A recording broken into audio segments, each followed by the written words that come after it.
Hail hail and welcome to part 9 of the Celtic History podcast series, which charts the history of Celtic Football Club from 1887 to the current day. In part 8 of the series, titled The Men Who Loved the Green, Chris was joined by Stephen Murray from Celtic Underground, and they covered the period from 1970 to 1980. The club continues its domination from the late 60s into this early part of the decade, with the Quality Street gang developing to one of the greatest teams in Celtic history. We hear from stars of this era, including Bobby Lennox, Dixie Deans, George McCluskey and Alfie Conn, as well as a tribute to the late and great Johnny Doyle. The club continues to challenge in Europe, reaching its second European Cup final in 1970, defeating competition favourites Leeds United home and away on the way to the final. The following season, the club play in a famous European Cup semi-final against Inter Milan, in the same year as a match that changed the face of Scottish football forever. 1974 sees another European Cup semi-final, this time against Atletico Madrid, in a match that is remembered for all the wrong reasons. There are big changes in this decade, with Billy McNeill replacing the great Jock Stein as manager, and the team is required to go through a phase of rebuilding. The Bhoys detail the most famous of league wins in 1979 in the final match of the season. There are details of a playing kit worn in the 1970s, the formation of a Celtic Supporters Trust, all mixed with more fan stories and confessions. The new decade came along. Celtic were almost at their zenith. I don't think there was a decade in which Celtic were stronger in their history than the 1970s. Known as the Quality Street gang, Celtic boasted a pool of young players that was unprecedented in its depth of quality. The 136,000 that turned out that night to see Celtic play Leeds in the old Hampden. This was the original Battle of Britain. Beating Leeds United home and away was incredible. That night at Hampden was 135,000. Yeah. You're right that Jock Stein and the players underestimated Feyenoord. And Inter Milan, I have to say, I don't think were the team that had been in the 60s.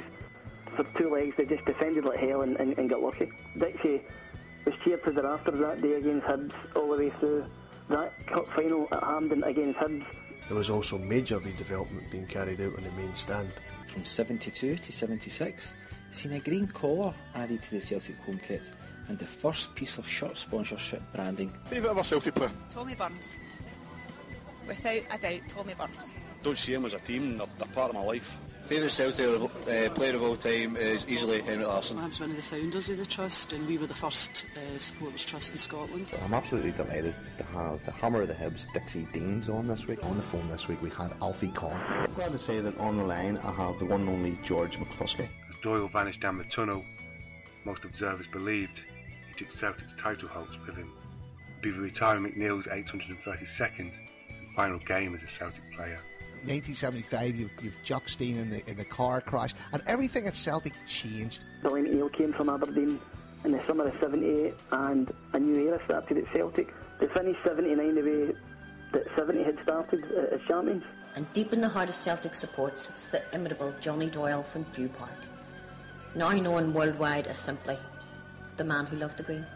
Now we join Chris McGuigan for part 9 of the series, where he will cover the period of 1980 to 1990 with his guest, author Mr. Douglas Beattie.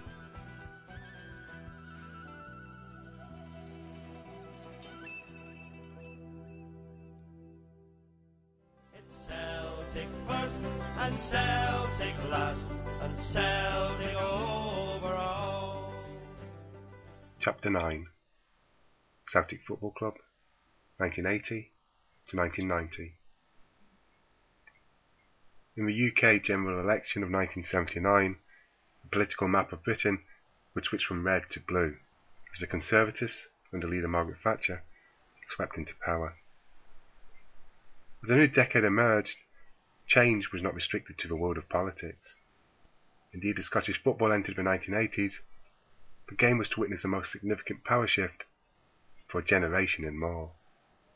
On this occasion, it was the Reds who were sweeping to power. In season 1979-80, Aberdeen would claim their first league championship since 1955.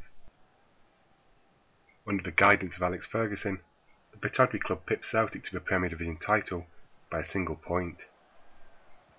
The Dons snatched the league flag on the final day of the season after Billy McNeill's side, at one time 8 points clear, capitulated during a nightmare run-in.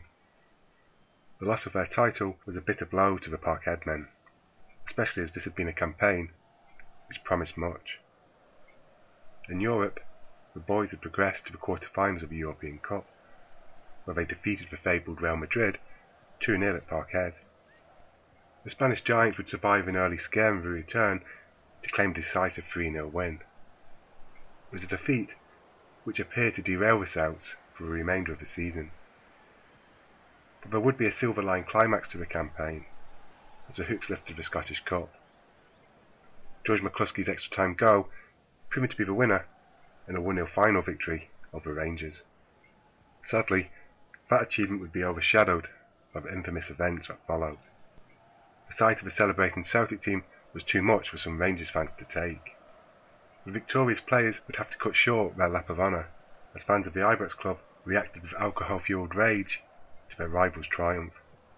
The Hampden pitch would resemble a battlefield, as supporters from both sides fought on the turf and clashed with mounted riot police. These images of battling fans would be beamed across the globe. Whatever the issues off the field, on the pitch, Billy McNeill was building a fine side. The experience and class of Danny McGrain was coupled in defence with the solid Tom McAdam. Murdo MacLeod brought power, energy and a genuine goal threat to the midfield, where David Provan proved to be an exciting, well effective winger. Frank McGarvey, a record £250,000 capture from Liverpool, was a hard-working forward and a fine goal scorer. Homegrown talents were also coming to the fore. Comfortable in both defence and midfield, Roy Aitken was an increasingly influential presence. Strong and committed, the sight of Aitken on an unstoppable charge forward was a sight to behold. And youngster Charlie Nicholas had to possess perhaps the most exciting new talent in Britain. The striker quickly established himself as a darling of the fans, a supposed style icon off the field. On the pitch, he possessed a wonderful touch and an eye for goal. Nicholas played with a crowd-pleasing swagger, which was fully justified by his sublime ability on the ball. A supreme entertainer, there was, however, no doubting that Nicholas had an end product. Then there was a boy from McKelton, Tommy Burns. When it came to his love for Celtic, Tommy wore his heart on his sleeve, but Burns was more than just a supporter in a jersey. He had curtailed a quick and fiery temper to mature into a player of considerable class. At a time when Scotland was blessed with many fine midfielders, Tommy Burns was among the very best. Alex Ferguson at Aberdeen and Jim McLean at Dundee United had constructed excellent teams, but a talented Celtic side were not so easy to knock from their pedestal. While cup form was disappointing, the Bhoys regained the championship in season 1980-81, and they then sealed back-to-back titles by leading the 1981-82 Premier Division from the first day to the last. That latter triumph would be dedicated to the memory of winger Johnny Doyle. A man defined by Billy McNeill as a true Celt, Johnny would die on the 19th of October 1981 following a tragic accident when he was electrocuted at his home in Kilmarnock. Although no longer a first-team regular, the 30-year-old had remained a hugely popular figure among the support. Quick, tenacious, and a fine dribbler, Johnny was a wholehearted proud Celt. He had lived the dream and cherished every minute. Johnny would be greatly missed by all. It's Celtic first and Celtic last and Celtic over all. Okay, welcome to Chapter 9 of the Celtic History Podcast, and on the line tonight I have Douglas Beattie, who everybody will probably remember from his books The Rival Game, The Little Book of Celtic, and my personal favourite, Happy Birthday Dear Celtic. Douglas, how are you? I'm very well, Chris. Thanks for that introduction, and thanks very much for having me on. It's a great honour and a great pleasure, I must say. So we're going to have a little chat this evening about the mighty 80s, and why I'm really looking forward to this is I remember the 80s. Yeah, well, likewise, Chris, and I think we're of a kind of similar age, and we were there and we lived it, and I was thinking actually, it feels like a long time ago. and there's a good reason for that. It is a long time ago. I think guys who were watching Celtic in the late 50s, let's say during Jock Stein's playing days, the 1980s were a great leap into the future for them. Well, guys watching Celtic now, the 1980s are like the 1950s for them. It's that far back. Football has changed, and Celtic Park has changed, and the world goes around, and the game keeps going. And thankfully, we're still around to talk about it. So that's a great period. But I loved it. Douglas, you're making me feel awful old here, so you are, because I'm looking down through my notes and I'm going, yeah, I remember that. Yeah, I remember that. Yeah, I remember that. Yeah, that's it. That's it. History, I remember. I know. It feels a wee bit like that at times, but some of it, hopefully, is still fresh in the mind, Chris. Well, if the 80s wasn't intriguing, I don't know what was intriguing, because this is the period where... I think I smiled more during the 80s, and I shouted more and I cried more during the 80s than any other time. And we can talk about the 90s all we want, but see the 80s, I had a blast in the 80s.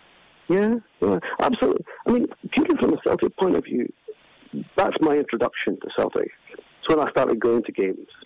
I never stopped going to games, but you always remember, a bit like your first Doctor Who, you always remember the start. You always remember when you first went. And you can be brought up on stories of Celtic or football generally, or any club that might be. Celtic are a special club. We all know that, of course. But it's when I first went. It's when you first went. And goodness me, it was really a decade, I think, of great highs and great lows, laugh gasp stuff, and drama of incredible proportions peppered, I think, throughout. And we were talking just before we started, and I think it's worth mentioning again. Celtic in the 1980s, it seems to me, if you look at it through the prism of the late 60s and most of the 70s, the 80s seems like a decade of kind of mediocrity, a sort of fall from grace, slowly but surely. Look at it from the hell of the 90s, you look back at the 80s, and it looks like a decade of triumph. And at times it was. But there were a few lows and a lot of changes that I'm sure we'll talk about that go along with that. So it's an intriguing decade, I think, just for lots of reasons, on and off the park, The one thing that I remember from the 80s was, as a little boy in Belfast, and, all my pals were Man United supporters and Liverpool supporters and all this here kind of stuff, I was still a Celtic supporter, and there was enough to keep me a Celtic supporter. Does that make sense? Yeah, no, it does, because as I say, I think the drama just kind of kept ticking along, and I think probably growing up in Belfast, Celtic are always there in the background, no matter if the English team you support is your main team. It's slightly different for me. I grew up in a small town in the Scottish borders, which was overwhelmingly populated by Rangers supporters, but there was a Celtic bus that grew in size, that was run out of the town every weekend, really. And from about the age of 12 or 13, I wanted to go. I asked my mother just about every weekend if I could go. And until I was about nearly 14, she didn't let me go, because going to Glasgow was a big deal. But going to Celtic Park then is very different to going to Celtic Park now, Chris. Sure. I remember walking in at the Janefield end, paying money at the gate. And you remember this too, I'm sure. You can walk in there, walk right around the grounds, round the curve of the Janefield, into the jungle, that dark, foreboding enclosure, wonderful atmosphere, that you would never forget. If you were a Martian arriving on Earth and you'd stood there for 5 seconds, you would think it was, the greatest experience of your life. And then you walk around the London Road end, and you could walk all the way around, having paid at the Janefield. And fans of today would simply just not recognise that as football. And there was a culture at Celtic Park of... songs were being sung about Ireland. Songs were being sung about all manner of things that challenged authority, that showed me that there was a culture going on there that I just simply wasn't aware of. I went to see Celtic because, they were I loved the strips, I loved the name, I loved I saw them on television, these great sweeping attacks that they had, men with sort of chiseled hair and beards. So I think they were just fascinating to me. But it was a magical thing to go at the beginning of the 80s. throughout the 80s, you know, as I grew up as a teenager, and you start to become politically aware of what's going on in the world as well. Yeah. And that whole undercurrent, you know, from the mid-80s right up to modern day, it was then that you realised that Celtic was more than Kenny Dalglish and Danny McGrain and Charlie Nicholas. You know, there was the fashion at the time, you know, there was the music at the time, there was the politics at the time, and the 80s was a fantastically exciting time to be a Celtic supporter. It absolutely was, and I think on lots of different levels, Chris.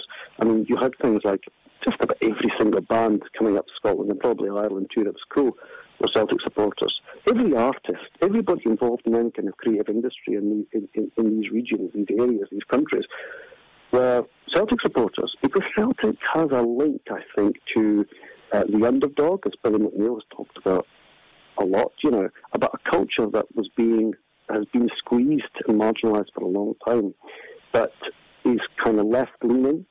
And in the 80s, of course, a hugely tribal time in British and Irish society, where you had to choose sides. And that's not the case, or it hasn't been the case up until about now, I think, in British society. Things may be changing. But no, I remember going to Celtic Park, and I think, you know, songs from long ago in Ireland were being sung, but songs about the current political situation as it was then in Ireland were being sung. And there was a real challenge to the cultural norms through fashion, through music, through politics, about Scotland and about Ireland, you know, about the Thatcher decade and about what was happening in Ireland too. You know, from someone who was coming from a small town in the Borders, I say again, it was a huge eye-opener to be at Celtic Park. It was, in many ways, a really big part of my education. And I say that because it made me think about things. You know, it challenged the norms of the society I'd grown up in. And that's what's fantastic about these history podcasts as well, because yes, we're talking about a club, but we're talking about something so much bigger, and how it affected just general ordinary day boys and girls like us. You know, and you think we're talking about the 80s here. You know, 1981 we had the hunger strikes in Belfast. You know, we had the strife right out through the 80s, and that old adage, you know, when we had nothing, we had Celtic. When they talked about Belfast Celtic, it was exactly the same for Glasgow Celtic.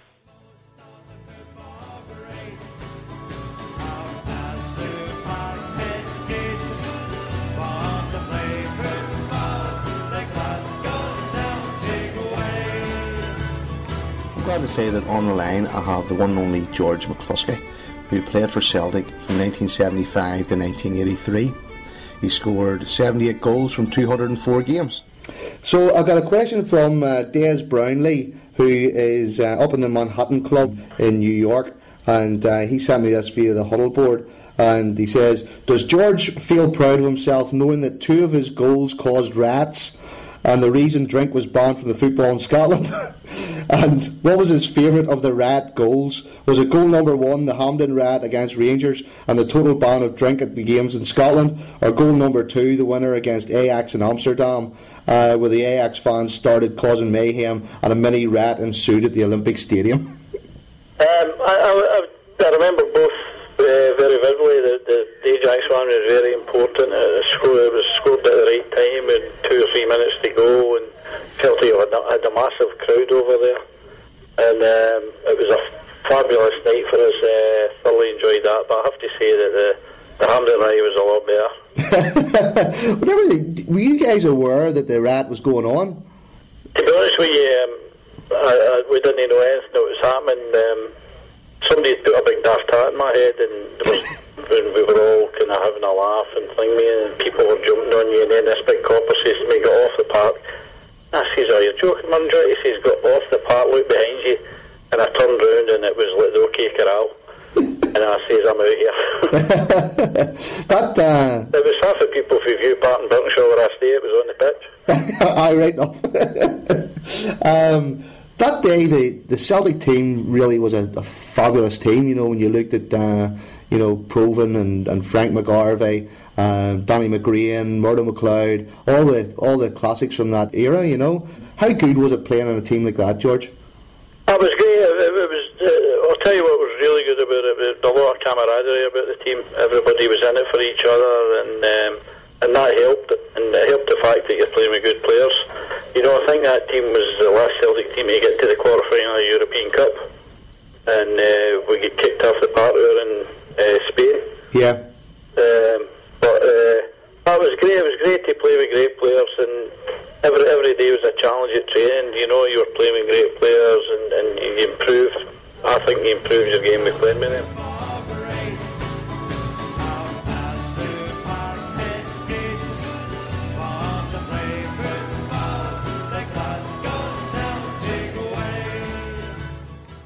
That's absolutely right. You talk about these momentous political events, and again, Celtic does this. It makes you think. So, think, for instance, I know you probably want to talk a bit about the game, but the 1980 Scottish Cup final, which, of course, thank goodness we won extra time. But after that, the thing that people remember the game, that dusty, sunny Saturday afternoon, not a great game. McCluskey scoring a winner, a bit of a kind of, McGrain hitting it, everybody, the players knackered on the pitch, really tired, and bobbles in off McCluskey, that kind of thing. Off they go, Celtic win the cup, joyous scenes, and there's a riot that follows. Now, putting that to one side for a second, that's none of Celtic's fault, in my opinion, the riot. But what's interesting about it is the police used tactics there through their own negligence. When the horses came onto the pitch using backhands, it was the first time batons had been used in Scotland, probably in the British mainland, in fact, since the 1926 general strike. Mm-hmm. Now, Celtic fans remember that because they're interested in their history. No other fans of any other club would even make that as a note. But we're interested in the political, the social, the cultural, and the footballing history of the club and the land. So that's a remarkable statistic in itself, to think about that. 1926 is linked directly to the 1980 Cup final. That's part of the tapestry of Celtic. Okay, we're going to talk about the Scottish Cup final in a minute. We're going to kick off with where we were in 1980. We were following on from 10 men winning the league and all that kind of stuff. And probably the most significant thing about 1980 was the fact that Celtic lost the league. Aberdeen didn't win it. Celtic lost it because we were 8 points clear. Yeah, and it ended up not being champions. Yeah, I think in 1980 there's a reason for that, though, Chris. I think it goes back to something that happened in, off the top of my head, February. I think it's March of 1980 with the Real Madrid ties in the quarterfinals of the European Cup. Mm-hmm. Now, a very inexperienced young Celtic team had won in a great match at Celtic Park. McCluskey and Doyle, a 2-0 win. We take that to Madrid. The Bernabeu is absolutely jam-packed. Now, it's a late afternoon match. Sort of sunny there, and really intense atmosphere. There was a lot of questions about the referee, Chris, that you may know, and Billy McNeil, had wondered about this ref. And he seems, a little bit flaky. Celtic turned out in an all-green kit, Real Madrid in all white. They had Stilica was playing for them, Galboski was playing, and basically they ran away in a 3-0 lead because they scored just before half-time, and there were some fairly dubious decisions. Anyway, it was a good side, don't get me wrong, Laurie Cunningham, they were a good side, Real Madrid, but Celtic never really recovered from that. The 3-0 loss in Madrid really kicked their confidence in, and the league lead slipped thereafter, and we were left with a tilt at the Scottish Cup. But these were still days, Douglas, whenever Celtic supporters still kind of, sort of, expected Celtic to win another European trophy. Yeah, it's a very good point. It's a very good point. What I would say about that is I think this is the beginning, although we wouldn't recognise it then, I think this is the beginning of the end of that period where Celtic were the dominant, or one of the dominant sides in European football. So throughout the 70s, and certainly from 66 on, 67 of course, onwards, was great European power. And by the beginning of the 80s, I think through lack of investment and lack of foresight, and the conveyor belt not quite working in the way it had done with the Quality Street kids in the 70s, you start producing great players. People like George McCluskey, we've talked about, for one. He's a super player for Celtic, but there is not sufficient quality in depth there. And that, I think this will be a theme that we'll see throughout the 80s, that we're moving away from being a first-rate European power to becoming, in all honesty, a second-rate European power. And we would look back at the beginning of the 80s, from the end of the 80s, and clearly see that in a way that we wouldn't in 81, 82, 83, frankly. But you're saying there about some of the players that came through. We still had a lot of talent in the ranks. But Celtic never really bought big players. No, they didn't. And I think, again, that was very much the way the board wanted to operate. And I've talked to people who were on that board, and I don't want to get too far ahead of ourselves. The chairman of Celtic towards the end of that decade, Jack McGinn, made a comment to me about a lack of investment when they were talking about the book that I wrote about the 88 season, the Centenary season, Happy Birthday Dear Celtic, which you mentioned. And he basically said, look, we didn't have the money to spend. I've talked about this a lot. He said, we didn't have the money to spend, and it just wasn't there. Now, they didn't make that point at the time, the board, of course. They wouldn't be as daft as that, but they didn't have the money to spend. And the rationale was that they would always find a Charlie Tully. They would always find Patsy Gallagher. They would always find a diamond in the rough. Someone they could get very cheap who would be absolutely brilliant. And what they couldn't see, I think, in the 80s, the board, was that football was changing, that money was starting to dictate the way players and the game moved. And they were no longer able to replicate the success of the past based on that model. To some extent, they got players through. McCluskey would be one. Paul McStay is another obvious player, and Charlie Nicholas with him. But what I would say about the 80s is, I think Celtic were great going forward, especially. You could buy people like David Provan and Murdo MacLeod in the late 70s, who would still be good players in the 80s. Very good players. And going forward, they were fantastic. But I think there was a lack of investment, especially at the back, which was Celtic's undoing throughout the decade, really.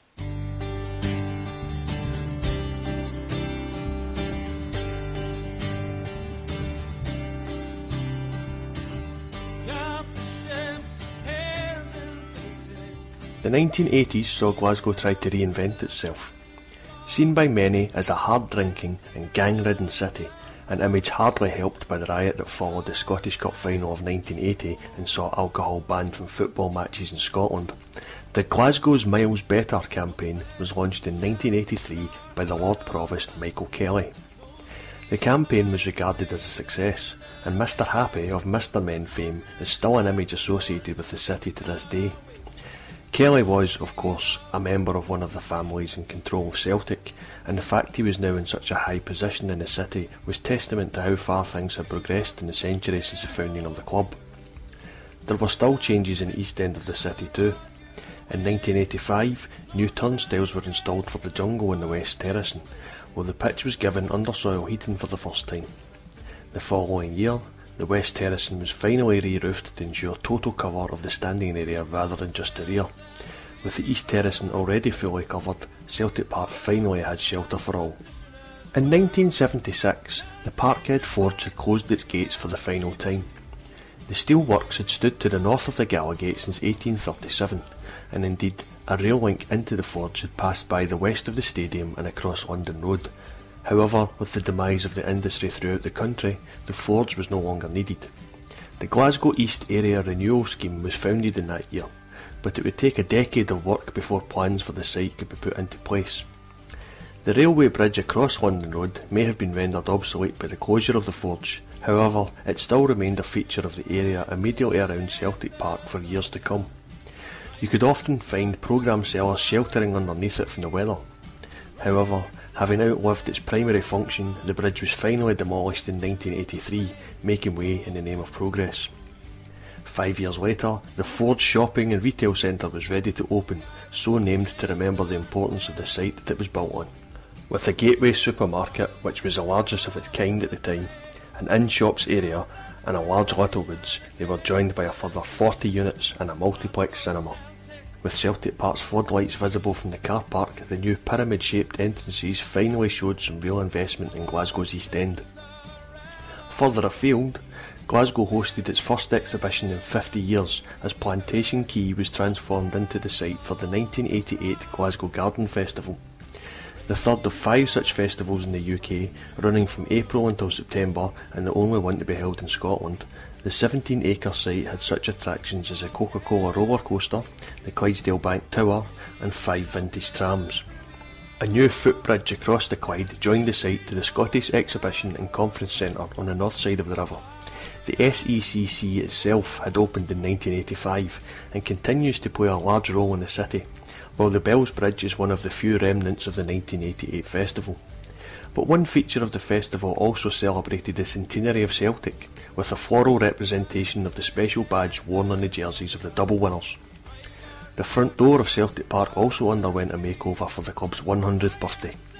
To celebrate the club's centenary season, a new red brick facade was built, including a glass-fronted entrance foyer, as well as new hospitality suites and executive boxes.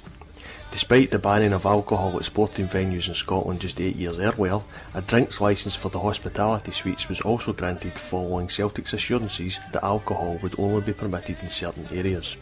Despite the changes to the facade that had greeted visitors at the front door of Celtic Park, not everything was lost. The famous Celtic FC glass mosaic that had stood over the doorway was retained and is still proudly displayed within the walls of Celtic Park's main stand. If Glasgow had entered the decade needing to rebrand itself, then it left the decade on a high, as 1990 saw the city named as a European City of Culture. It was the first time such a title had been awarded to a non-capital city, and while the title may have been subject to ridicule by the locals and even by the popular Govan-based TV comedy Rab C. Nesbitt, those in charge of the city were rightly proud of how much had been achieved to lift the city's image. Glasgow was once again a place for people to visit.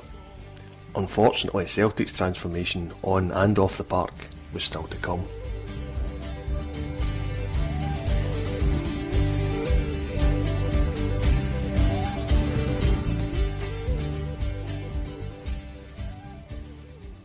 You know, Celtic won the championship in 1981 and 1982.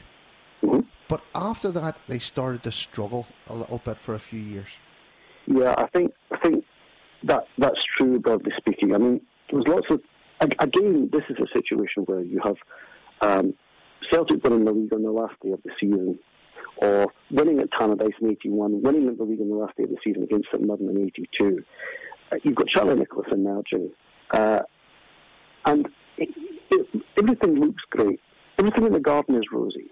But Nicholas breaks his leg, and it starts to look as if the relationship between Billy McNeill and the board, really especially the chairman at the time, Desmond White, is strained, you know? And I think that again stops that progress, because McNeill is worried about a lack of investment in the squad. He's worried about a lack of investment in the ground. He doesn't have a contract, and he knows for a fact, and I'm not sure if younger fans, or even fans who were around at the time that we were, are aware of this. He knows for a fact that the managers of Aberdeen and Dundee United, but also Rangers, who were a spent force in the 80s, have been paid more than he is. Mm-hmm. So there are obvious tensions there. And even though McNeill is seen as the embodiment of the club, even though in every season between 78 and 83, towards the end of his tenure, Celtic won a major honour, he's not really been given enough of a say, enough of a strong hand to play, enough investment, and it's really a case of McNeill's ambition and the board's ambition not matching up. McNeill as manager in that period, that early period of the late 70s and the early 80s, wanted Celtic to be not just a force at home, but a strong force in Europe. And the board just couldn't see that, I think, frankly, you know. It's a sadness to say that, but I think it's absolutely right. But you're absolutely right there, Douglas, because during that period, right up until Billy McNeill leaves in 1983, Celtic, after 1983, Celtic don't talk about Europe anymore. They aren't a force. But the Ajax match was probably the last time that Celtic were a big force in Europe, up until the Martin O'Neill years. And we're then sort of talking about the UEFA Cup. But that Ajax game was probably the last time we were in something huge in Europe. Yeah, I think that's absolutely right. And just to recap a wee bit, we in December '82, we won the league in the League Cup, in torrential rain at Hampden, and again things look good. Nicholas is at his sublime best. McLeod is running the midfield. It's the first time we won it since 1974. But a month earlier, we'd beaten Ajax 4-3 in aggregate. A good Ajax side, remember this. Johan Cruyff, at the end of his career, was playing on that side and was still, by all accounts, the Celtic team of that time said that Cruyff was magnificent. Mm-hmm. And again, Jordan McCluskey, someone who, not forgotten about, but much underrated, I think, gets the winner in Amsterdam. Right? And I think, much as you were suggesting, that's our last great European performance for many years. And you're quite right, it's a good way of summing it up. We don't talk about Europe anymore in that period. We talk about matching Aberdeen, who are the emerging force. And we're still going head-to-head with a Rangers side that's struggling. It's got people like Bobby Russell and Robert Pritz. They're not a great Rangers team. But one thing that just to back up slightly, George McCluskey made it very clear. I was ushered stage with him and Frank McAvenny a year or so back, in which it was an open mic.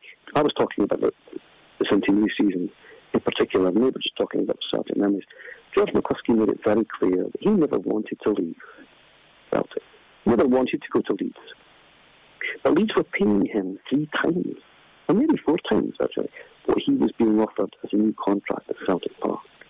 And that again speaks to this thread that we've talked about, this lack of ambition. McCluskey was very emotional talking about this. And anyone who knows George will tell you that he's a big, strapping guy, who's full of fun, likes a laugh, is pretty gallus, they would say in Glasgow. But he was getting quite emotional in front of people he didn't know, Celtic supporters, when he was asked to think back to why he left Celtic. And he's been a coach there for a while, dealing with the under-13s and stuff, and I think he's just happy to be back where he feels he belongs, Mm-hmm. So he actually lost... One of my favourite memories of the 80s was beating Rangers 4-2 on the last day of the season. And if anybody goes back and watches the videos of this game, Rangers were winning 2-0 and Celtic came back to stuff them 4-2 at Ibrox. And you can see all the Rangers fans all celebrating because Dundee United won 2-1 at Danes Park to win the league. But what a magnificent display it was that day by the Celtic team, and particularly by Charlie Nicholas. Yeah, absolutely, and you make a good point again, Chris. Just see it in isolation now. If you're watching it on something like ubiquitous YouTube, just see it in isolation. You think that's a great victory for Celtic, and actually taken just as a football match, purely in isolation. It was, and it is, but again, the sadness is here. But we're hammering Rangers. Great comeback. Nicholas scores 2 penalties. It's absolutely brilliant on the day, but he's on his way out of Celtic to Arsenal. Through lack of ambition again, they're losing one of the great talented players of the second half of that century at Celtic. He could have been a Celtic great, but in my pocketbook of Celtic, he doesn't come in my top 10 great Celtic players. Mm-hmm. Principally because he leaves, and I don't think you can put an absolutely brilliantly talented player like Charlie Nicholas in front of someone like, for instance, Danny McGrain, who plays 600 odd times for Celtic and gave absolutely everything for the cause year after year after year, and was an absolutely world-class fullback.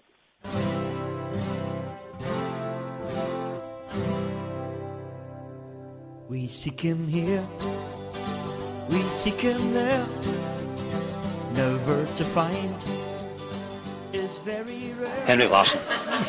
Well, what he did for the club over the 7-8 years that he was there, also the fact that he could have chosen to go down south to sign for possibly Man United, and he chose to stay with us when we actually were struggling a little bit under the sort of John Barnes, Dalglish axis, but he stayed, and the rest is history.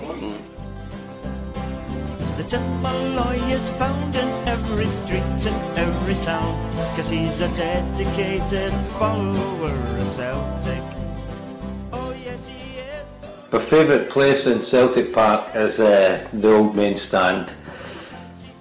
basically that came about when I was going to the games, either the jungle, Celtic end, the Rangers end terraces. I'd lost count of the amount of times I'd arrive half an hour before a game, perfect spot, only to find 2 minutes before kick-off you're looking at the back of somebody's back. Being 5'6" is very hard to see. Better viewing in the main stand and easier access to and from the stadium, missing out on some of the mayhem and Janefield Street and that. Town is where he's bound to watch the famous hoops, 'cause he's a dedicated follower of Celtic. Throughout the years, we've had our times. My lowest moment, I don't even know if it would be disappointment, it's probably depression. Lowest moment was the Raith Rovers League Cup final, and there's a whole host of reasons for that. Everything about it was just so wrong, and at one point it looked so good. The way in which the game was lost in penalties, and Paul McStay missing the penalty, it was gut-wrenching. I'm a distant connection to the McStay family. As a Lanarkshire boy, I really took it to heart, and basically my heart went out to Paul. It was great how the fans rallied round him at Easter Road the following game. Oh yes he is, oh yes he is. County Clare to Singapore of China. My biggest disappointment whilst following Celtic is Helicopter Sunday, or so to speak Black Sunday, whatever you want to call it. When we went to Firth Park, final game of the season, to clinch the league, all we had to do was win, and obviously everybody knows the story. Scott McDonald scoring twice in the second half after us having a 1-0 lead at half time through Chris Sutton. It was hard to take. Walked to the stadium, and I live quite close to Morrow, and we went out, and I think I got on a bus and headed up to the pub. I think we'd as usual, we'd down our sorrows that night, but that was absolutely horrendous. Dedicated followers of Celtic.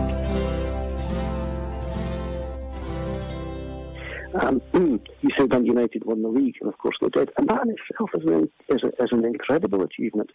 Even more so, the fact that they did it using only 12 players. Can you imagine? You can't even begin to imagine a team doing that these days, and that tells you again what a different era we're living in now.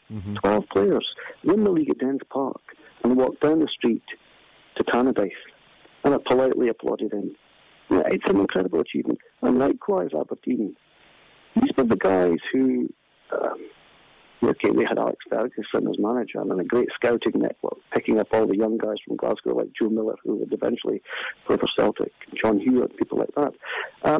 These were the guys who had vision in the 80s, who could see where football was going, were getting the best out of players, and the new firm have come and they've gone, but goodness me, they made the 80s all the more intriguing for being there, I've got to say. But you look at even between 83 and right up to 87 when Souness comes back to Rangers, all the big games that we're going to talk about involve Dundee United and Aberdeen, and you have to remember that Dundee United are playing in the European Cup at this stage. They're playing Barcelona's and Aberdeen are in the European Cup Winners' Cup, and Real Madrid in the final. I mean, even in Scotland, no one really expected Aberdeen to do that. And people forget also they won the Super Cup. That's right. That's why they've got legitimately have 2 stars on their badge. Unlike some other teams, but you know what? No, not quite. But it was remarkable, and but again, I say, Celtic, with their capacity, with their support, although it must be noted at this point that attendances, Chris, between about 83 and 86, 87, got as low as 6,000. I think 6,000 against Dumbarton was the lowest it got. And at times we're averaging about sort of 13 to 18,000. The fans had lost belief at times, I think, that it was worth coming along to watch teams that could be great on their day and at other times could be humdrum. But again, you only see this looking back many years, and we can judge it for what it is, because we look at the current example, where we have a stadium that, is full or foolish most of the time, and taking on the likes of Barcelona and winning. It's a different era in different ways. So this emergence of the new firm, as they call them, being Dundee United and Aberdeen, created something that Celtic are still holding on to. Celtic still were there or thereabouts for a while in the mid 80s. As you say, Rangers they're off the chart. Rangers are done. Yeah, I mean, I knew a Rangers supporter who was at a game. I couldn't tell you which season it was, but it'd be about 84, 85. And they were playing Motherwell on the last day of the season, and they had to beat Motherwell, or maybe get a point, but I think they had to beat them to qualify for Europe. Mm-hmm. And the Rangers fans, there's very few of them in the ground again, something like sort of 6,000 to 8,000 at Ibrox, were singing "We shall not improve." But the one thing I would say about Rangers in that era is that they did have the vision thing, and there's a good reason for it, the Ibrox disaster, of course, but they, at a time when no one else was doing it, long before Hillsborough, long before the Taylor Report, anything like that, they had built a new stadium. They had that in their back pocket. They had an all-seater stadium. They were fit for purpose in the modern era. Not financially, not in what they wanted to start doing towards the end of the 80s and into the 90s, and certainly from 2000, in terms of taking financial gambles, but they were fit for purpose in terms of a stadium. Really, we weren't. We were miles off that. So yes, Rangers were a spent force on the park, but they were clearly doing other things that were the system. Just a little tidbit of trivia for you here. So Celtic never lost the Rangers at home from 1978 to 1989. Yeah. I remember this. And that was a record that they were pretty determined to protect. It was almost a shock when Celtic lost at Celtic Park against Rangers. It was kind of like that. You thought, that's that record gone. It was remarkable, but good. It was a lot. It was quite a remarkable statistic over a number of years. So finally, Big Billy leaves. Billy McNeil leaves in June 1983 after a bit of a wrangle over transfer funds. He's watched Charlie leaving and stuff like that. And also, at the time, he was told to fire John Clark. Yeah, because the board wanted to bring in Frank Connor, the former Celtic goalkeeper, in Clark's stead. Now, I don't really know, if I'm honest, the exact reason why they wanted to get rid of Clark and bring in Connor. It surely is the manager's prerogative to choose his assistant. But I don't know. I think in a sense, what we should say about McNeil, you may have stuff you want to say about John Clark, but what we should say about Billy McNeil, of course, is this, as you can imagine, was an incredible shock to the support. It was one thing to lose Charlie Nicholas. Players had come and gone, like Kenny Dalglish. Nicholas had gone, another great talent. He'd not been there anything like as long. And that's one thing. But to lose someone who the fans saw as being the epitome of Celtic, a manager who'd taken over from the great man Steen himself, and they expected to be around for a long time. A manager who, as we've said, had won a major trophy every year, had gone. And that left a huge, huge hole. And the reason he'd gone is because, as I said earlier, he wanted desperately for Celtic to be a success. And the board were prepared, I think, in engineering or allowing McNeil to leave, to say very clearly to the support, we are prepared to put our interests before the interests of Celtic. Yeah. Because clearly McNeil had Celtic's best interest at heart. He was trying to tell them, frankly, what they needed to do. And I think it's at that point, Chris, that the relations between the board and the fans changed. They never recovered. I think it's at that point that some fans, not all, not even a sizable minority, but some began to realise that things had to change at Celtic because they were changing elsewhere. And there was the fracture there that McNeil had gone.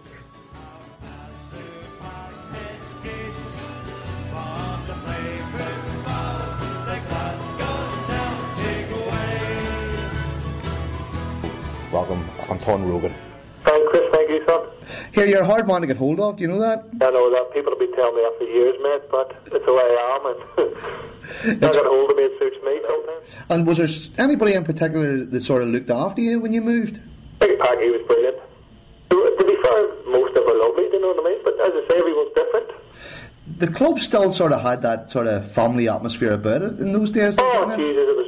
You wouldn't believe, Chris, it was like, you know, as I say, when I said you used to walk through that front door and the ticket office was just on your right, if you remember. Right. As soon as you walk through the ticket office, you're in the changing rooms, basically. So it was unbelievable. And you think this is only, 20 odd years ago? I know. And it was like Victorian times, if you understand. It was, you know, it was just so surreal, and the way it was, the way they set it all up. But then obviously they put the extension on the front, you know. That was the first phase, and then all of a sudden the ground's magnificent now, you know. I think the way they describe it now is it had charm. It was only a little bit, though. it wasn't laced with it. My first game was in, I think it was the 3rd of January. Rangers just beat us 2-0, I think, in the New Year's Day game. Mm-hmm. And my first game was against Hamilton, Academicals at home. I think it ended up 7-3 or something like that. I would beat them 7-3, but that was my first game. And Davey was still the manager, because then Davey got the sack and Billy came in, you know. Were the players disappointed to see Davey going, or was the fact a lot of them were. Yeah? Because it's like everything, Chris. There's different people in life, isn't there? Mm-hmm. Davey's alright, most managers have it would be really nice. But Davey's a quiet, pleasant man, if you understand. And it's hard to get him worked up, but he's just a lovely person. Whereas Billy is Billy, they know, two completely different animals altogether. So going from one extreme, Davey, who was so nice, quiet and pleasant, to Billy, who's rant and rave. If you understand what I'm saying, you know, it was difficult. But to be fair, I was scared shit myself the first time when he walked in. You were not? I was, yeah, of course I was scared when he walked in. Did he have that aura about him with all the players? Well, a lot of the young players, obviously, he did. Uh-huh. You know, obviously, because he's Billy McNeil, isn't he? Sure. Uh-huh. You know what I mean? You're not messing around with any Muppets here, it's Big Billy. He's great, to be fair.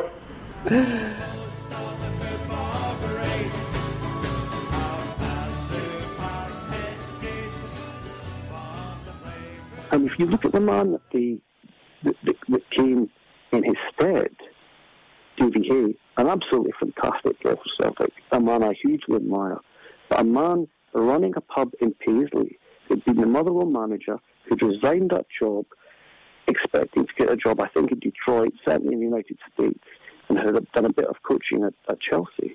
He was out of football. He had very limited managerial experience. But the board turned to him. I mean, again, that wouldn't happen these days. And he was 34 years old? Yeah, he was a young man. You hadn't been retired from the game all that very long, you know. And I think just probably didn't have the coaching experience to do it. Again, although had been a fantastic player, his tenure at Celtic Park was one that was... Questions were often asked about whether he would hang on to his job, fairly or unfairly. You know, he said in season 83, 84 that if he didn't win something that season, then he may consider quitting. The Celtic won the BP Youth Cup that season, and Davy joked to the press, "Well, we've won this, so I can stay." tongue in cheek, you know. But he hung on, and you might want to talk about the game, I don't know, and won the Scottish Cup in the 100th Cup final, the Centenary Cup final of '85. Mm-hmm. But there was a situation with Davy towards the end of his tenure where he said that he wanted to buy Joe McLaughlin of Chelsea, and he was also looking at Steve Bruce. Well, we all know what happened to Steve Bruce. Of course, he was absolutely fantastic for Manchester United for many years, pivotal to them.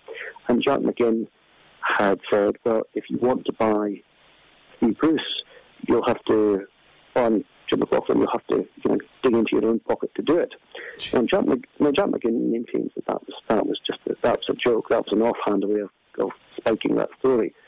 And I think it probably was, but it speaks a lot again about the mentality at Celtic Park at that time.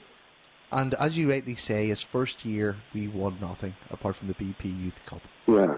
And in 1984, of course, we lose the cup final to Aberdeen in strange circumstances, but, and we'll move on here in a minute, it did qualify us for the European Cup Winners' Cup. Yeah. Well, that campaign, that cup final against Aberdeen was a brutal cup final. It wasn't a cup final at all. It was just another meeting of the teams.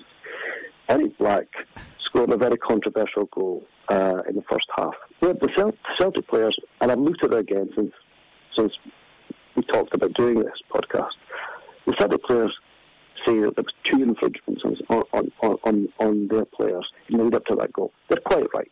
There was a lot of pushing. It was a very physical affair.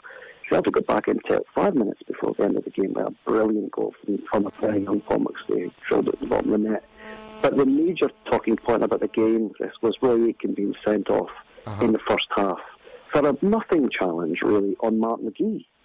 And I think Roy Aitken, if memory serves, was only the second player ever to be sent off at that point in the Scottish Cup final. So it was a big deal being sent off.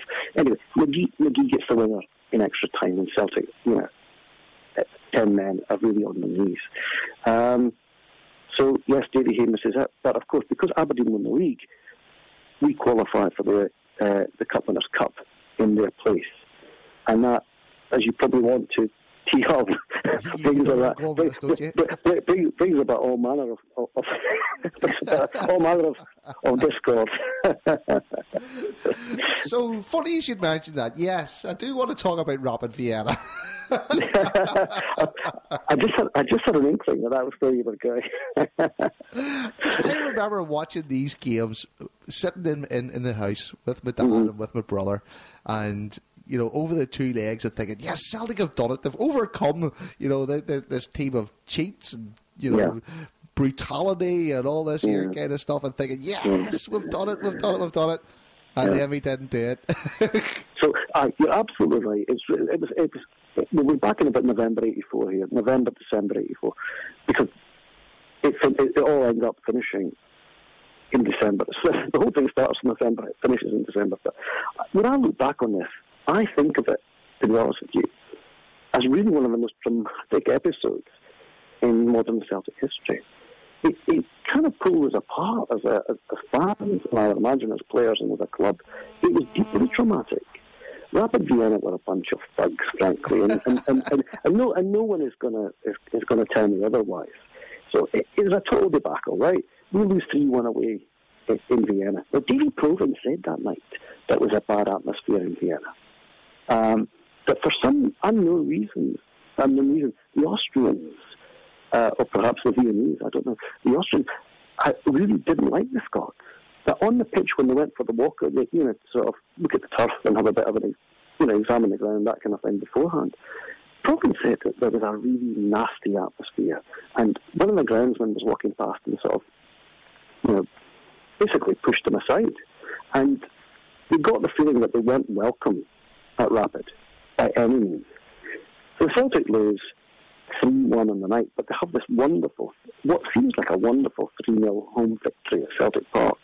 I mean, in really classic Celtic style, coming, a European night under floodlights, they turn on the style, they win 3-0. But basically, to sum up a whole lot of events, there was a huge delay to proceedings after Celtic's third goal. I'm saying that from memory, I think that's right. And it's a delay of about 12 minutes, where one of the Rapid players is saying that he'd been injured. And at this point, we're so irate in the jungle that, unfortunately, some guy throws a bottle out of the jungle. And and it lands on the track, but unbelievably, a Rapid Vienna player falls over. Yes, it's miles away. Now, the game, just thinking about it for a second, the game was stopped because, the Celtic fan throws the bottle out of the jungle. And it's the Rapid defender, I was just thinking of his name there, Weinhofer. He falls to the ground as if he's been poleaxed, really. like the ball has hit him. But you can clearly see, you quite remember it from the television replays, the ball arches miles above his head. Now Rapid, this is the interesting thing, Rapid then, they think about taking the players off the park, and the management team say, no, stay on. Right? Rapid demand then that Celtic are expelled from the cup. They even go as far as telexing UEFA while still in Glasgow, possibly even still inside Celtic Park, right? And demanding sanctions against Celtic that the match was irregular, right? So UEFA at first say this is nonsense, and they fine Rapid and they throw out these claims, right? Rapid, of course, feel they've got a case, right, and appeal. Now the strange thing is, again, Celtic go there, I think, with Ernie Walker, and the SFA are saying, don't worry about this, this will just be thrown out. Only 3 men turn up for the appeal committee out of, I think, about 21 that can turn up. They refuse to look at television evidence. They increase the fine for Rapid Vienna, right, for their actions at Celtic Park. But they agree that the match is irregular, and that tie should be played again at a neutral venue 150 kilometres away from Celtic Park. It's an astonishing decision. You couldn't make it up, so you couldn't. You can't. Now in December '84, it's an astonishing decision, right? So the whole of the Celtic support in Scotland, England, and Ireland, I think, descend upon Old Trafford, and it's just one of those terrible, terrible nights, which I'm sure you remember as well, as you say, watching it on television. It was. I remember like it was yesterday. Yeah, and I remember the fan getting onto the pitch and all the rest of it, and my dad tutting going, oh no, you know. Yeah. Well, the goalie was attacked by a Celtic fan, and the goal scorer, Pack Holt, he was attacked by another Celtic supporter as he walked off the park. Now, Celtic again, in their ardour to see natural justice served, had pushed up the park, hit the post, and Danny McGrain, I think it was Aiken who hit the post, Danny McGrain was left chasing Paco back, and he was fast, and Danny wasn't the fastest, at least at that point. And they scored. It was 1-0 in the night, and Celtic lost their heads. Yeah. And with it, the tie. And I think that, again, was a real kick in the teeth for Davy Hay and for those players, because going back to the second leg, the original second leg, that had been a wonderful result in itself. And Rapid Vienna had done the name of football absolutely no good whatsoever. So much and so that when we played Everton in the final of that competition, well, we could rightly expect to have been. When we played them in the final of that competition, which Everton won on the night, the Everton fans held up a banner saying we should have been playing Celtic. Yeah. I mean, it's... but we did reach the Scottish Cup final that year, in which Rapid Vienna were mentioned, and there was a banner there that simply said, "Ha ha, Rapid." And the Everton game was on the Wednesday night, and this was on the Saturday at Hampden. You know? So in a sense, the Everton meted out the justice, but we could have expected to be in that final. And again, the 80s could have been different because of that. All these things, the 80s seem to turn on, just the flip of a coin, as it were, just the twist of fate. Or total corruption. Yeah. No, not total corruption. I didn't say that. Yeah, well, certainly underhand tactics.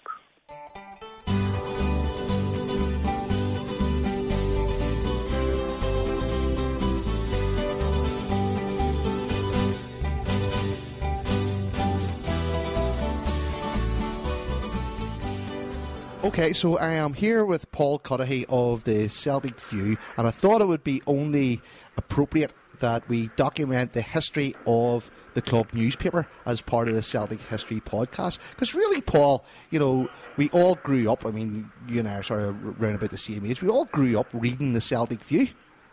Exactly, yes. I mean, it predates me. I'm maybe not as old as I look, to be honest. But, it kind of... it has been a part and parcel of the sort of fabric of the club, and coincided with that, the start of the great era. Jock Stein's first full season was the first season the View was there, so it kind of the timing of it being launched was just perfect as far as the newspaper was concerned. And what was the idea behind it? Why did Celtic launch a newspaper? I mean, I think basically the idea it was Jack McGinn, who at the time was working in, I think it was the Daily Express he was working for, and he came to Celtic with this idea.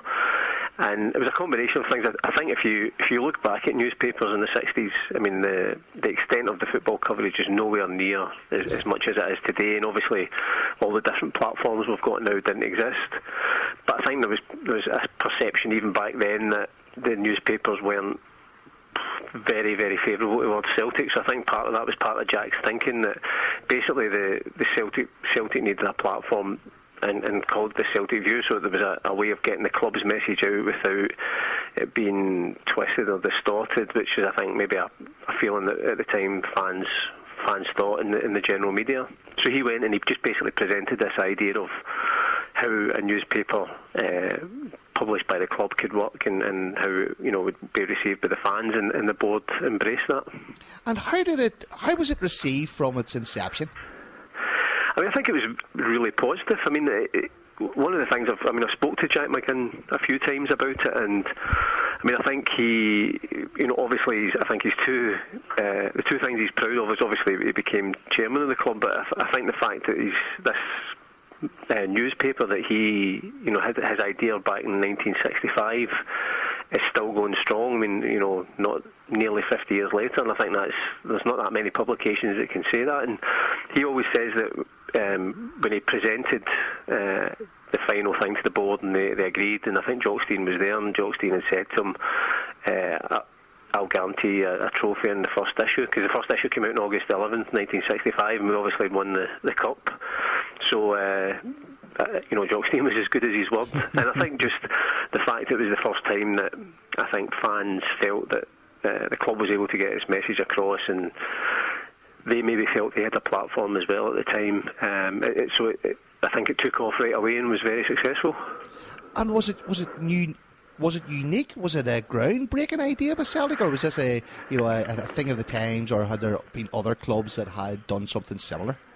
I think, as far as I know, I mean, that's one of the things that we've always, proclaimed about the Celtic View. It's the oldest club magazine / newspaper in the world, because I think Celtic were the first to do it. And as I say, I think we were maybe, again, and that's maybe where Jack McGinn saw that there was a market for it, and, for clubs to have their own platform. And even predates, as I say, the amount of football coverage now that newspapers give football is phenomenal compared to what it was back in the 60s. And I don't know if somebody was starting one now, there would be the same market, because the newspapers cover everything so extensively. At the time they didn't. But I think Celtic were the first. We kind of led the way in terms of having our own publication. Even when you look at today's market and the use of the internet and daily blogs and all this kind of stuff, even back then, back in the 60s and the 70s and stuff, it must have been pretty tough to keep the content fresh.